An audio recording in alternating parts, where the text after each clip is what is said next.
elders of the land.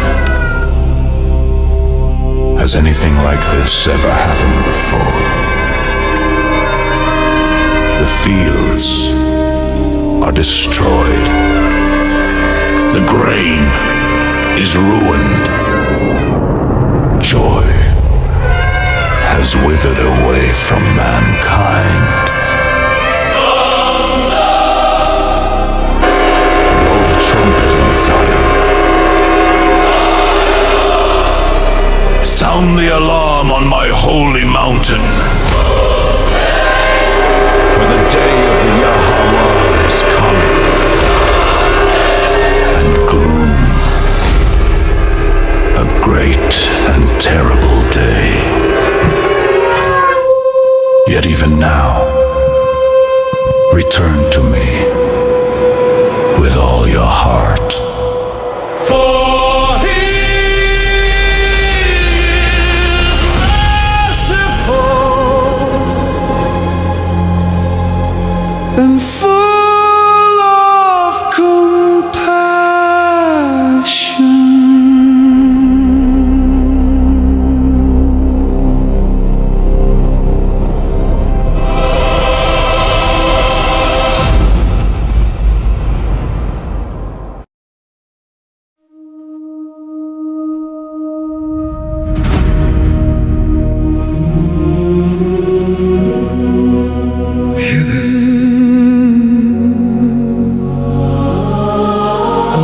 Of the land,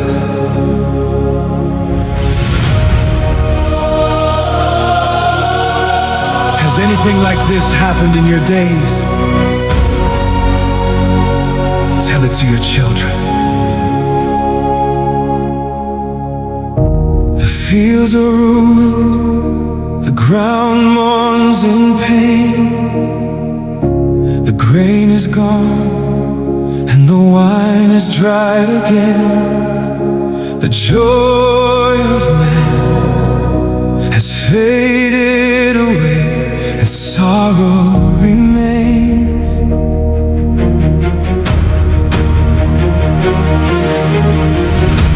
The vine is wasted, the fig tree laid bare. The land cries out, but no one is there. The nation rises, strong and without number, like fire it devours.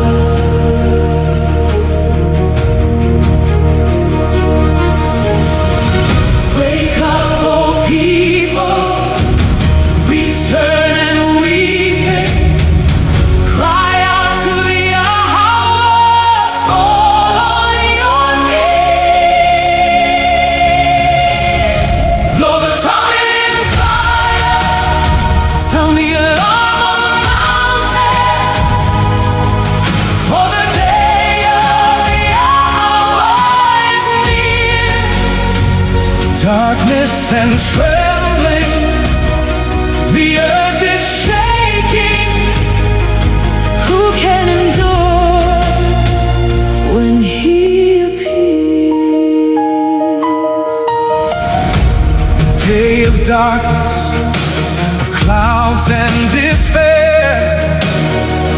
Light dawn spreading, shadows everywhere. A mighty army, Marches in flame, none can escape.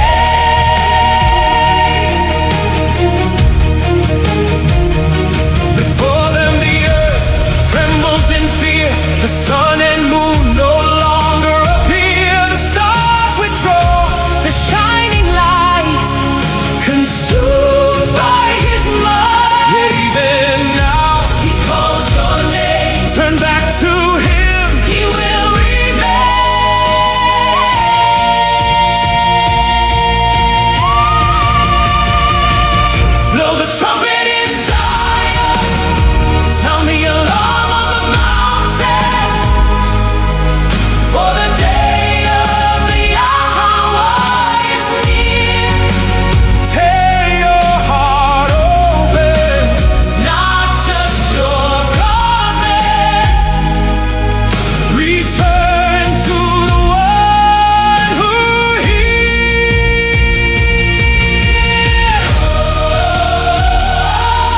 Return to me with all your heart, with fasting, weeping from the start. For I am gracious, slow to anger, abounding in love forever. Blow the trumpet in Zion. Blow the trumpet in Zion. Blow the trumpet in Zion. Lift up your cry to the heavens, for the day of the hour is near. Mercy is calling, hope is awakening, salvation is drawing near. For he is gracious and full of compassion.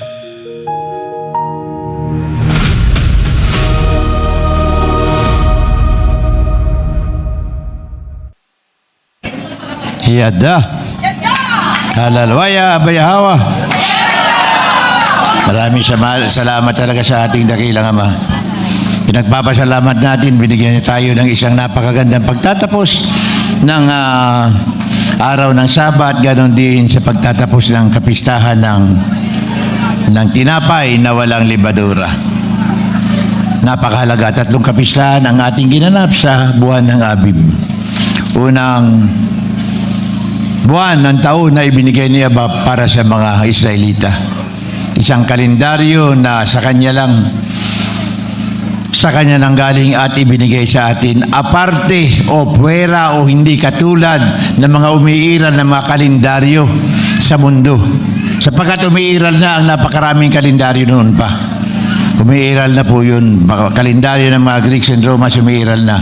Pero sa panahon ng Exodus, binigyan niya tayo ng sariling kalendaryo at sariling panahon na susundin ng mga Israelita. Kaya anong sabi ng Ama, mga kapatid? Be holy, for I am holy. So, paano ba yung maging holy? Mga kapatid, paano ba niya sinabi na be holy? Be holy, I set you apart. So inihiwalay talaga tayo ng Ama. Unawaan natin mga kapatid dito. Marahil dahan-dahan na nating pansinin ngayon ang tunay na kalagayan talaga natin. Ika-6 na taon na natin to. Tama? Ika-6 na taon na ba? Ba, ika-7 taon na. Pag ika-7 taon pala, jubilee yan. Pero tinan niyo mga kapatid, 6 na taon. So ano yung holiness na sinasabi ng Aba? Yung bang holiness na sinasabi ng Aba ay katulad ng holiness na sinasabi ng mga religion? Hindi. Yung pagsunod ba na sinasabi ng mga religion ay katulad ng pagsunod ng mga Israelita? Hindi, wala po. Dahil ang kautusan, ang lahat ng kautusan mga kapatid ay ibinigay lamang po ni Abba Yahweh sa banal na bayan ng Israel. Kailangan maintindihan natin yan. Yan po ang pilit na ikinukonekta ng doktrina ng mga Kristiyano at iba pa upang mawala sa pagkaunawa natin na ang mga kautusan yan ay ibinigay lamang sa Israelita. Dahil ang nais nilang lahat ay mawala sa ating isipan at diwa ang tamang pagsamba sa tamang manlilikha. Kaya makikita natin sa mga aklat na binabasa natin hanggang sa Apokripa, lahat ng utos dyan ay para lang po sa mga Israelita.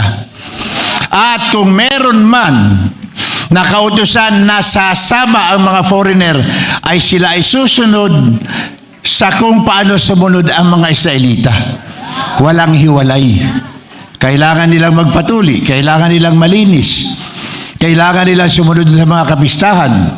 At sinabi rin ng Ama, tandaan natin ito mga kapatid. Kailangan kasi halos napupuntahan na natin ang iba't ibang apokripa, no? Ang pagdiriwang ng Sabat ay hindi ibinigay ni Aba sa lahat ng tao. Lalong-lalo na sa mga hintil. Ang pagdiriwang ng Sabat ay ibinigay lamang ni Ama sa mga Israelita. Malinaw yan, ha, mga kapatid, pinag-aralan natin yan. Kaya nga tingnan ninyo, anong ginawang araw ng Sabat ng mga Kristiyano? Ha? The Lord's Day pa ang tawag nila. Ito yung unang araw. Di ba? Imbis na ikapitong araw na yan, ang utos ng Ama sa atin, yan. Inalis sila yan, hindi sila sumunod. Ang ginagawa nila ay the Lord's Day. Day 1. No? So mga kapatid, ito'y napakalaking pagpapala. Dahil sa panahon natin, bilang tayo ay naihiwalay ng bayan, ay naipinakita rin sa atin ni Ama, yaang bahagi niya ng kanyang utos. Tayo lang ang binigyan niyang karapatan sapagkat ang araw ng Sabat ay pinagdiriwang na sa kalangitan, kasama niya ba ang mga anghel? At sa oras at sa araw na ginagawa ito sa kalangitan, kasabay po ng Sabat na pinagdiriwang ng mga Israelita. Anong ibig sabihin? Ang panahon na sinusunod ng mga anghel ay kaparehas ng panahon na sinusunod ng mga Israelita. Kaya nga ang kalendaryo niya sa atin ibinigay. At ano ang sinabi diyan? Ha, mga kapatid, kumain kayo. Huwag kayong gumawa ng mga bagay na makamundo. Kumain kayo, magpahinga kayo, uminom kayo, at magsagawa kayo ng Holy Convocation. Oh, isang banal na pagtitipon. Oh, mga kapatid, kaya makikita ninyo, tinan ninyo, ang lahat ng mga sistema ng mga religion, makikita mo ang paghiwa-hiwalay ng antas ng kalagayan nila sa society. May matataas ang pagtingin, may mga reserbang upuan sa bawat antas ng lipunan. Kahit sa kanilang mga kahan. Iba-iba dahil yan ang sistema ng Kingdom of Darkness. Kingdom of Darkness, ganyan ang kanilang patakaran. Tayo, walang ibinigay na ganyan na patakaran si Ama. Dahil kay Ama, ang pagtingin nila sa atin ay pare-parehas. Dahil tayo lahat ay sumusunod sa kanyang utos. Inihiwalay tayo ni Ama sa pamamagitan ng Sabat. Isang banal na Sabat na ang tanging pribilehiyong yan ay ibinigay sa atin. At hindi, ano sabi niya? Hindi niya pinahihintulutan. Na ang ibang lahi ay magsagawa ng Sabat sa panahon na kanyang sinabi. Yan yun, mga kapatid, kung gaano kahalaga yan, Written in the Book of Jubilees. Anong sabi nila sa mga aklat na yan? Hindi inspired. Hindi daw canon. So wala. Kasi po, diyan nakalagay ang mga katotohanan na mga utos niya ba na magbibigay sa atin ng kaalaman upang makasunod tayo ng tama. Inalis nila yan upang ang kanilang doktrina at kaparaanan sa kanilang mga religion, yan ang malaman ng mundo. Kaya nga, nalaman natin lahat sa pag-aaral natin na pati ang pagkilala kay Kristo bilang kapantay ng Ama ay kanila ding ini-impose at ang hindi sumunod yan ay pinapatay nila. At maraming nagalit dyan ng panahon yun. Pero pinagkaisahan nila sa lahat na si Kristo ay kapantay ng Ama. At hinigitan pa dahil ang sabi nila sa New Testament, walang magagawa ang Ama. Walang makakapunta sa Ama nang hindi dadaan sa Anak. Mga kapatid, makikita at yan, may alam na natin sa mga faithful kaya maalam na natin yan. Dapat hindi na po kayo madadala ng mga anumang mga doktrina. Ang pagsamba kay Abay Hawa, sino po ba sinabihan niya ang sumamba kay Abay Hawa? Israelita lang po. Israelita lang. Kaya nga, ang utos sa pagsamba, ibinigay lang po sa atin, sa ating mga Israelita. Ang pag-aalay ay hindi ibinigay sa mga hintil. Hindi ibinigay sa ibang lahi. Taging sa mga Israelita lamang. Kita niyo mga kapatid, Wala po. Kaya hanggang ngayon, walang ibang mag-aalay dahil ang pinili niya na mag-aalay ay ang kanyang banal na bayan, ang kanyang treasured possession. Wala pong iba. Kung sinasabi nila na wala ng pag-aalay, talaga namang walang pag-aalay na ibinigay sa kanila. Dahil hindi sila ang piniling lahi. Kaya kung mag-aalay man sila katulad ng pinaplano at isinasagawa ka nila Netanyahu, niya mga Jews, mga Judaism na yan, nagawin doon sa Israel, alam nila na ang tunay na pagsamba kay Ama ay sa pamamagitan ng pag-aalay. Kaya nga mag-aalay sila. Alam nila na hindi pwede mag-aalay ng walang templo. Kaya gagawin nila ang templo at babasagin nila ang Al-Aqsa Mosque upang maitayo yung templo. At gusto nila siya na magsasagawa. Ito ang mga kalukuhan at katarantaduhan talaga ng lahing yan. Mga kabal. Lahat po ng mga the fake Israelites na nandiyan ngayon, na mga Judaism na yan, lahat po yan ay kabal. Kasars, hindi po yan ang mga totoong Israelita. Malinaw na sa inyo yan, hindi yan. Yan ngayon ang ginagamit Satanas. Actually, lahi talaga sila ni Satanas. Upang mapagharian ang mundo. At bahagi ang gerang ito ngayon sa nangyayaring yan. Dahil ang gusto nang ipalaganap yung Greater Israel. Kakamkamin uli yung mga bansa sa palibot nila, palalaki yung Israel. At ang magdodominate sa buong mundo ay ang bansang Israel. Hindi na po ang USA. Sa bagay, parehas naman sila. Dahil ang lahi ng Amerika ay galing din sa lahi ng Europeans. Lahat naman sila Europeans. At anong ginawa nila? Pare-pareha silang mamamatay tao. Dahil lahat ng mga locals sa Amerika, pinatay din nila. Ang tunay na kulay ng mga Amerikano noon ay mga brown, tulad natin. Pinatay din nila. Tulad naman ng mga tunay na tao sa Palestine o sa Promised Land, mga blacks and brown. Nandumating sila dyan after the Second World War, galing sa Poland, galing sa Europe, anong ginawa nila? Mga refugees. Pero pagdating ng oras, yung mga totoong nandun na mga Israelita, pinalayas nila.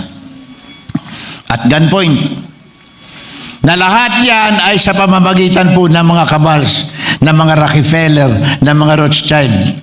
Dahil lahat sila Jews.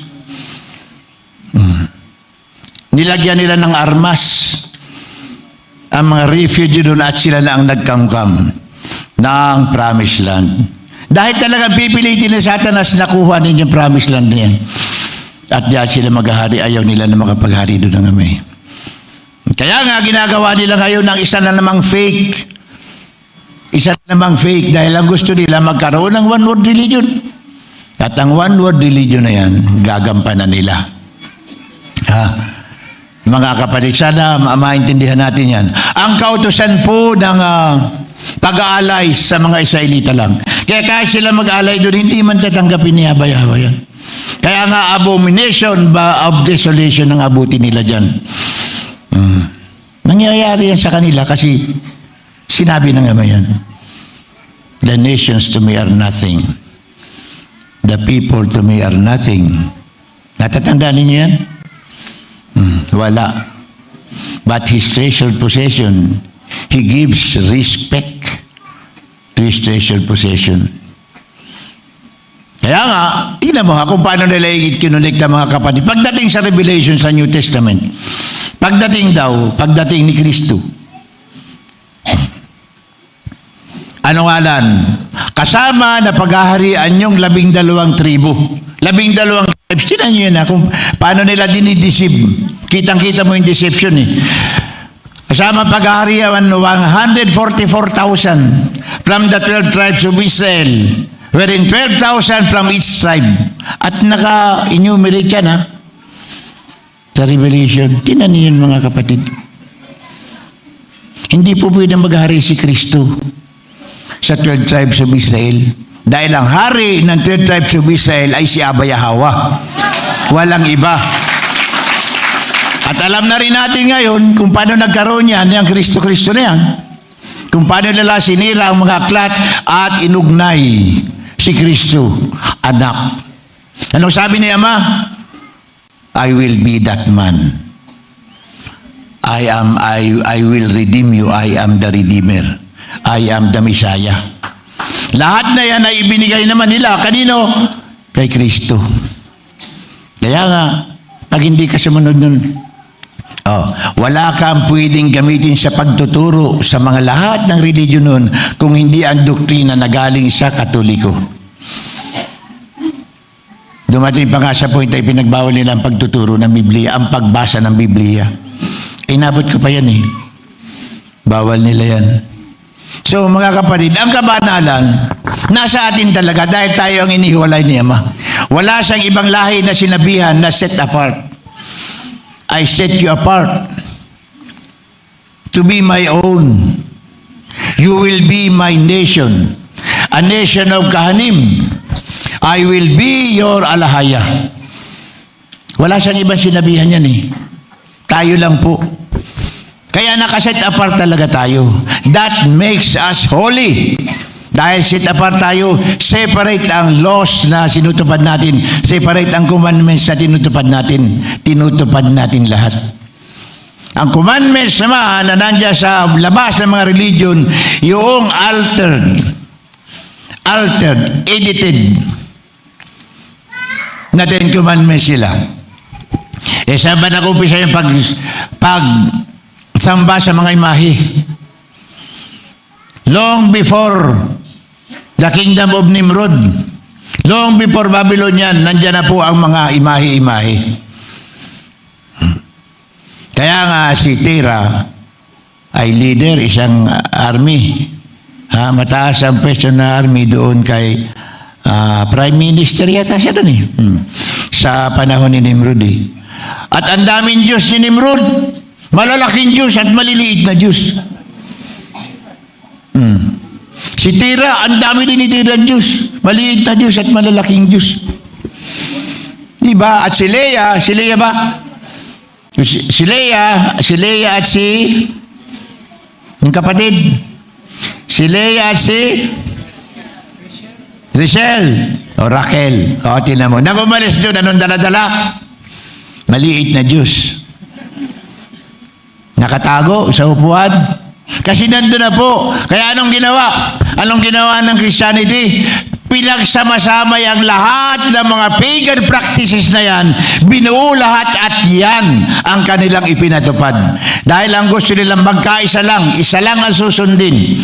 Yan kinontrol ng Romans ang religion. And whoever na hindi susunod sa kanila ay, ang tawag nila ay heretics. Kaya maski may mga Kristiyano noon na ayaw pumayag eksakto na doktrina ng Katoliko, pinapatay din nila. Kaya nga pinatay din nila si Martin Luther. Pinatay din nila yung mga Protestante noon. Dahil hindi sila naniniwala sa ibang. Ayaw nila lang may mga papa. Dahil walang hierarchy talaga. Sa tribo, sa mga Israelita. Ngayon ang daming hierarchy ng mga So yan mga kapatid. Kaya tayo, banal talaga ang bayan. Banal talaga tayo. Tayo talaga ang pinagbanal nila. Mawalang iba. The holiness, hindi mo ito may lilipat sa iba eh. At ang Israelita po mga kapatid ay hindi pwedeng pamunuan ng ibang lahi. Because we are separated. Hindi tayo pwedeng pamunuan. Ang mamumuno lang sa atin ay si Abba Yahweh. Walang ibang maghahari sa atin. Kaya nga, maging nung panahon ng exile, tayo yung mga exile nun, di ba? Sa panahon ng nila Cyrus, sa Babylonia, nung ma-exile sila. Na-subject tayo dun sa mga sumakop sa atin, na-subject. Pero tingnan ninyo, tinigil. Yung bang mga sumakop sa atin ay nag-alay? Hindi, pinatigil nga ang alay. Pero, anong ginawa ni Abba? Binigay sa atin ang mga Assyrians, Persians, sila Cyrus, lahat. Upang maibalik ang pag-aalay. upang maibalik, ipinaayos uli ang templo na sinira ng mga Hintil, ipinaayos muli yan upang maibalik ang pagsamba. At yung pagkasira niyan ay dahil sa paulit-ulit na paggawa ng kasalanan ng mga ninuno natin. It was punishment, divine punishment ni Aba. Pero pagkatapos yan, sabi ni Aba, come to me, return to me. Repent, return to me. Di ba mga kapatid? So, iyan kasaysayan na yan. So, hindi tayo makipagtalo mga kapatid. Hindi natin pwedeng sabihin sa kanila na mali ang ginagawa nila. Na kunyari yung mga Kristiyano, mali ang ginagawa nila. They have their own set of rules. Pero pilit lang nila na dinilalagay doon sa Biblia at mga kasulatan na tinipon-ipon nila, tinawag ng Biblia, nilagyan nila ng mga doktrina at inedit nila at yun ang pinagbabasihan nila. The deception is there. Para hindi mo makita ang buong katotohanan. Pero tayo, naunawaan na natin lahat yan. Kaya kahit anong sabihin nila, wala nang pag-aalay. Wala, dahil lang sabi na yung forever, in all your generations, mag-aalay kayo. Sila, hindi naman sila sinabihan ng Ama na mag-alay. Because they do not worship Abay Hawa. They are worshiping their own God. The God that they created. Moloch, Baal, Ashtoreth, Christ, at iba pang mga alipores ni Satanas. Lahat yan sama-sama. At lahat, mga kapatid, yan, halos, yung mga doktrina na yan, yung mga kwento na yan na tinamper nila, lahat yan, ang may tampering yan ay mga Greeks. And who are these Greeks?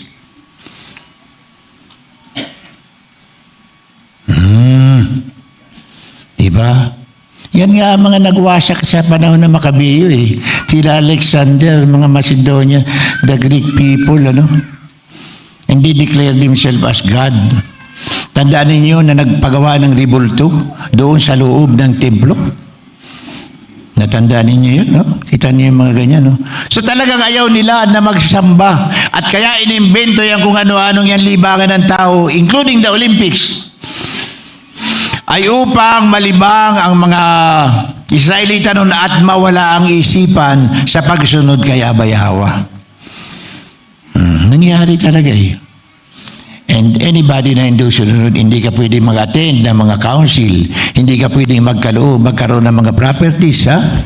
Hindi ka tatanggapin sa mga council nila. Warning, you cannot even buy properties.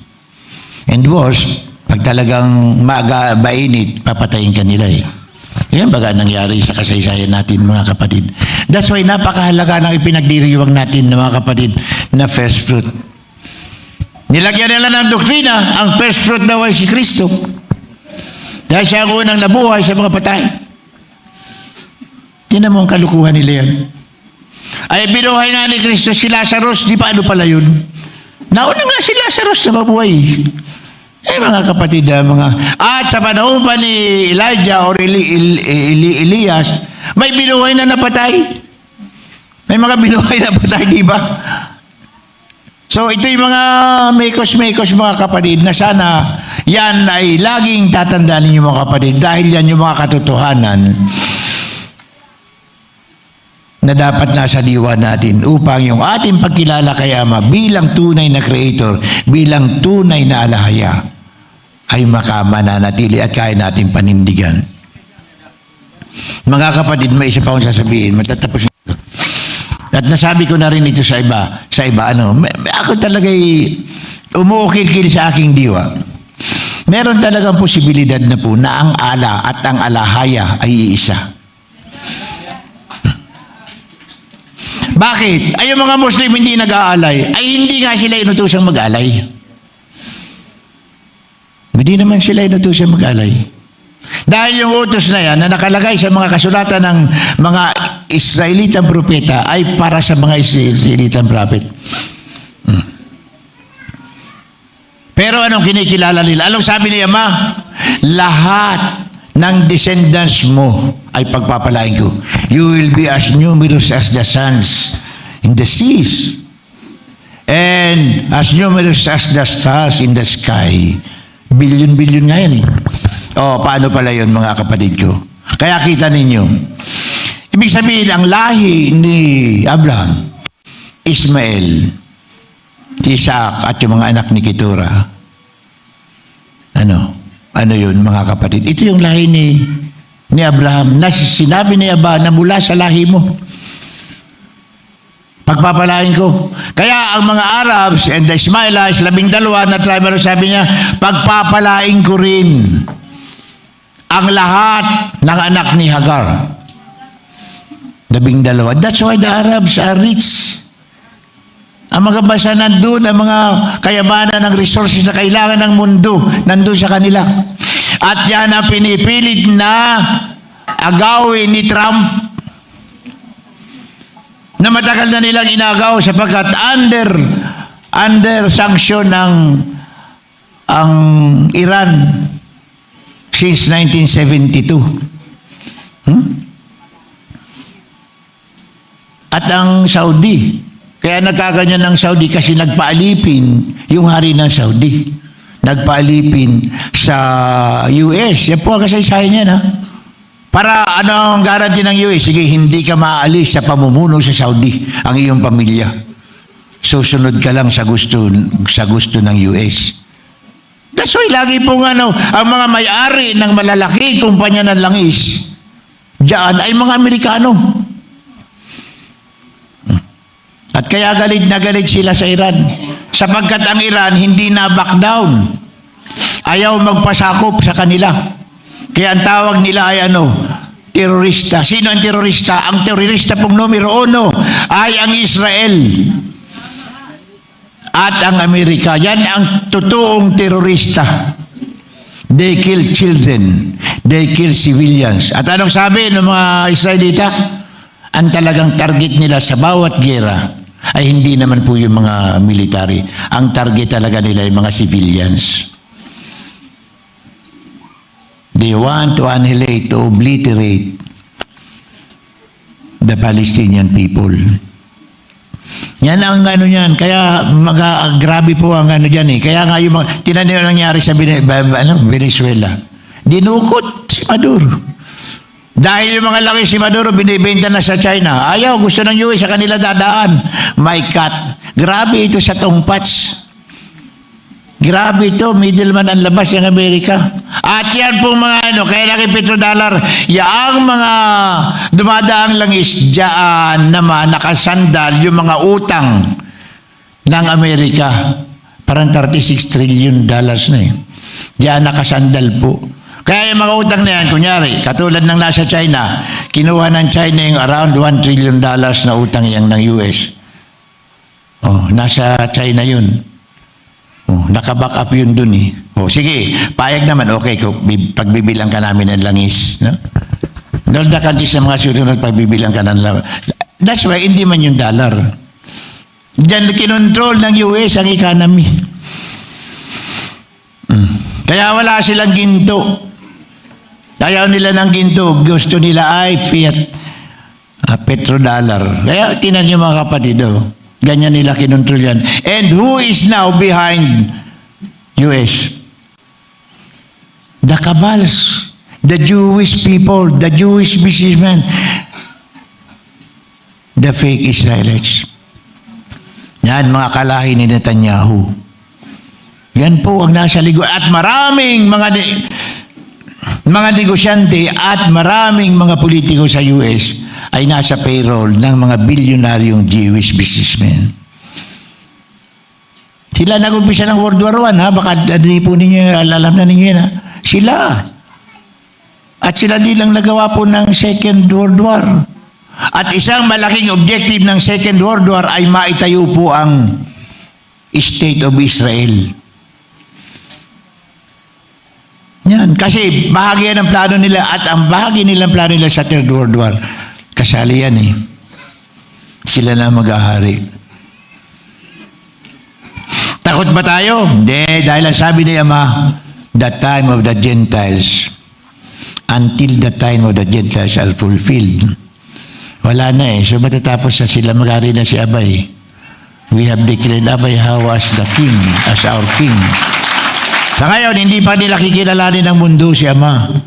Pero ang importante, yung lahi na pinili ni Ama, kinikilala na siya bilang hari. Yun ang importante sa lahat kay Ama. Dahil anong sabi niya? Nations are nothing to me. The people are nothing to me. Nasa Isaiah, ang linaw-linaw po niyan. Pero yung piniling lahi niya, minamahal ni Ama. So, huwag tayo matatakot mga kapatid. Yung gatong galing sa dait papunta dito dati 8,000 balikan 8,000 yung diesel 8,000 ba? 10,000 ngayon po yung papunta dito 12,000 one way pagbalik pa niya baka 24,000 na itong kalukuhan ito ni Netanyahu Gusto pala ni Netanyahu lahat na langis na daan sa bansa nila at meron silang toll fee. Galit na galit sila kay Iran kasi si Iran naghingi ng toll fee $2 million per ship. Galit na galit sila, naunahan sila ni Iran isang tambak naman na missile ni Iran. Wala sila magawa. Mababaliw talaga itong si ewan ko. Pero yan po ang bahagi niyan mga kapatid. See, we are the holy nation. Tayo po mga kapatid, yung bansa na pinili ni Ama talaga. At tayo ang nagsasagawa nito. Ngayon, kung sabihin ng lahat na wala ng pag-aalay, wala tayong pakialam dyan. Dahil hindi po sila bahagi ng utos. Wala tayong pakialam. Iba ang sinasamba nila. Ang sinasamba nila ay Diyos. Ang sinasamba natin, sino? Si Abay Hawa. Hindi siya Diyos. Siya ang may lalang ng lahat. Siya ang may kapangyarihan sa lahat. Siya ang hari ng mga Israelita. At hindi siya kailanman tinawag ng mga Israelita na Diyos. Nalinaw yan. Ang term na God ay Jermaic. Hindi po kailanman tinawag ng mga Israelita na Diyos ang Abay Hawa.